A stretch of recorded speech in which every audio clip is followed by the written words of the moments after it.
It was an indie game inside a multi-million-dollar project.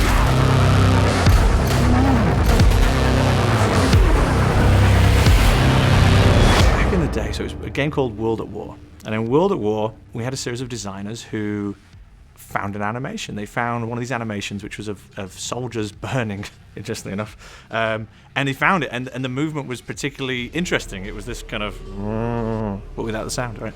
And hooked it up to our traversal system, which basically does kind of getting over walls and climbing through windows. And then each department over at Treyarch started to kind of give time to this kind of little pet project, so the sound department gave the sound, that thing came along, got hooked up. Character department said, well, I could make you a rotting flesh head, and we could attach that in there. And it kind of came together piece by piece. And I remember the buzz around the studio. And I remember lunch break used to come, and you walk through Treyarch, it's a very it's a big building, and you could just see it on everyone's screens, And there was multiple projects going on in the studio at that time, and you'd see people getting it and playing it. And then very quickly on, it was realized it's like, oh crap, we're gonna have to tell Activision about this, because we're making this huge game, a very serious game as well, about historical ideas, and we've gone off and made this kind of zombie mode. And so the guys would come over, one at a time from the executive level at Activision, and play it in this little room. We didn't tell anyone else about it. I think we really enjoyed it. But we knew we really had a hit when we started seeing emails coming back from Activision saying things like, I made it to level 4, I made it to level 6. And they started competing with each other. And so it was like, great, awesome. So the deal was that we couldn't talk about it. We weren't going to market it, right? And we'd put it when you completed the campaign, and we'd kind of unlock it at the end. And when it got out there, people loved it so much, got so excited by it, that we actually had to do a title update. We actually had to title update and put it from the end of the campaign, actually put it on the front menu so people could launch it. And people kind of forget now, but that first experience didn't have any voices. There was no overt narrative in it. It was made out of the spare bits, and the fans really kind of embraced it and ran with it. And that's really what's given it its spirit and its vibe. Not only outside in the community, but also inside in the studio. It's very much seen as the game mode for the devs, and it's very much, I think, for the outside world, it's the game mode for the people in lots of ways. So DLC 1 for World at War was literally from the screaming and the shouting of the community, and from press and other individuals just saying, you gotta give us more. And we never heard anything so loud and so forceful and so verbose in terms of just wanting more. And we're like, okay, we're gonna have to put real resource behind this, rather than like 2-3 guys. We're gonna put a team behind it. It was really like, okay, what does this look like now, because you're charging someone for it as well. Now it's going to go on a DLC. The other one was a bonus mode at the end of the campaign. This is now part of your DLC offering, which means there's a certain quality and execution standard expected from that. And so I think that's why you saw such a big jump, from what was bedroom development almost to, okay, the machine's going to start getting behind it. There was this feeling, especially in those early days, of, okay, we need to define what this is, but we can go anywhere we want to go. But again, only finite resource. All the stuff in Der Riese was all, twist on Nazi theory and Nazi conspiracy ideas of the hidden factory that had the bell and the flying machine, and so we just took a lot of that mythos together and started kind of weaving that. And then we started introducing the concept of, okay, well, why are the characters forgetting what they're doing every single time?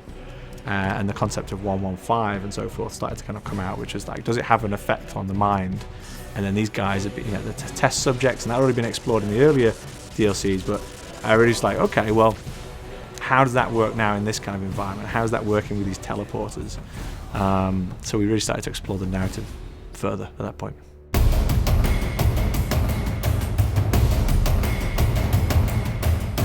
Black Ops for us was the beginning of a transition of maturity. It's probably from a studio mentality. We were really embracing that try anything mentality. The monkeys and the mad scientists, right?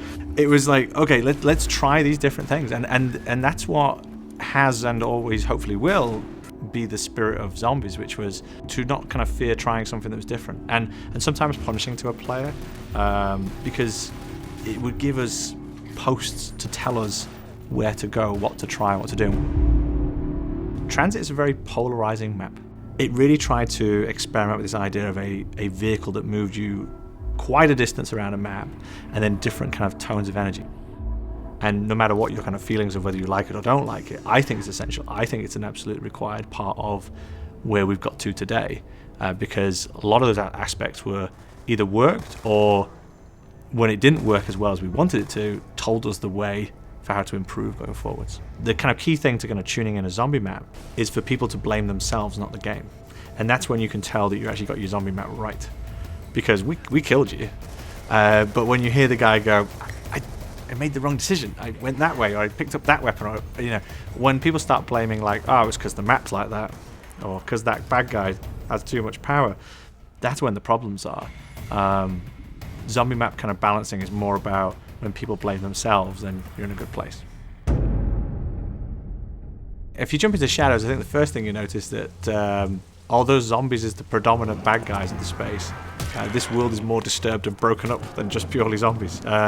So there are other things in there. There are flying things, there are big monstrous things.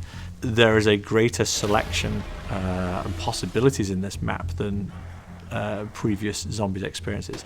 There's also a progression system in there, which means that the more you play it, you're given more things in terms of weapons and build kits. In other words, you can change the weapons that are actually on the walls. So I think that's one of the big changes. And the other thing I would say, if you're an intermediate guy, if you're interested in the Easter eggs and so forth, this is a map which is going to keep on giving for you. So because of just the sheer amount of time we spent making it, we could really layer in a lot more experiences. Origins is probably the top level in terms of how deep we've gone. There's other ones where we've had deeper Easter eggs, many step Easter eggs, but Origins really got a certain complexity and quality level. Shadows now beats that. So for an intermediate guy, I would say you're going to keep on getting content and reward far further into your playing experience than you previously would have. When you buy Black Ops 3, when you get that disc, we have used those 3 years. We have used all the resources at our ability to fill that disc up with as much kind of premier AAA content as we possibly can. And there's something for whatever mood you're in, right? Whether you want to be engaged narratively in a kind of campaign experience, whether you want to be engaged in a more kind of that sports type way, which is the kind of multiplayer, or whether you want to kind of jump in and, you know, kill the Walking Dead, right? The zombie kind of hordes. And that's part of another offering of the disc, right, which is that it's got a bit for everyone. So we're dying to see what people think of Shadows of Evil, and people will be able to get their hands on Black Ops 3 on November 6th, and PlayStation 4 players will be able to get the DLC first.